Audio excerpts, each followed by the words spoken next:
Hey, what's up guys? So welcome to the part 2 video of how to deal with failure. So just to give you a quick recap, you must be passionate with what you do and you should not count the cost. So what do you mean by not counting the cost? That means, for example, you just had an examination and you received a failing mark, let's say for the first time, for the second time, for the third time, for the fourth time, for the fifth time, the 100th time that you failed. That is actually not a big deal for you because you're passionate with what you do. Actually, these failures are just nothing and it doesn't affect you whatsoever. Even also if you had a good performance, it doesn't affect your performance as well. But it's also good to reward yourself sometimes if you had a good performance. But remember, do not be complacent or too relaxed just because of that one great performance. So let's say this guy is you, and the other guy is your professor or your manager telling you that you failed the subject or you didn't qualify for the position that you're applying for. By that, you can basically tell yourself, I don't care, I love what I do. Only to yourself and not to them, alright?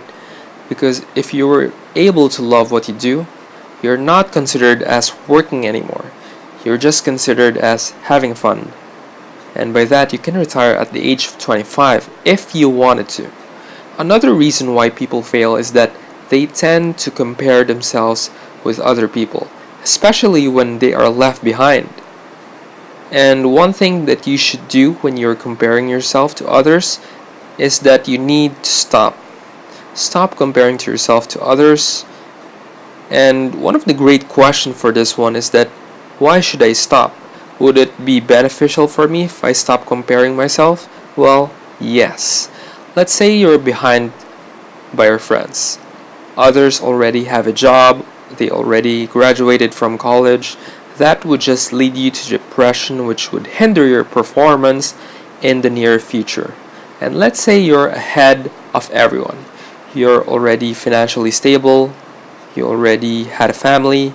That would just lead you to be complacent or too relaxed on your future performance, which would also hinder your performance. So whichever side, it is contradictory for you.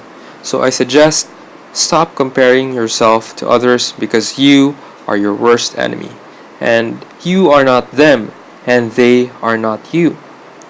And also a quick reminder, we are just all based on our time frame, alright? So to give you a quick example, let's say this is the start and the end. Some people are born smart and they die poor. Some people are born rich but they die at the age of 50, let's say. Some people are born without a family but they end up having so many friends. Some people are born disabled but they end up being famous. So just in case you are a failure right now, doesn't mean that you would fail until the end of the road. It really depends on how much you put in on that goal. So remember, you're not behind, you're also not ahead of others, you are just on time based on your time frame.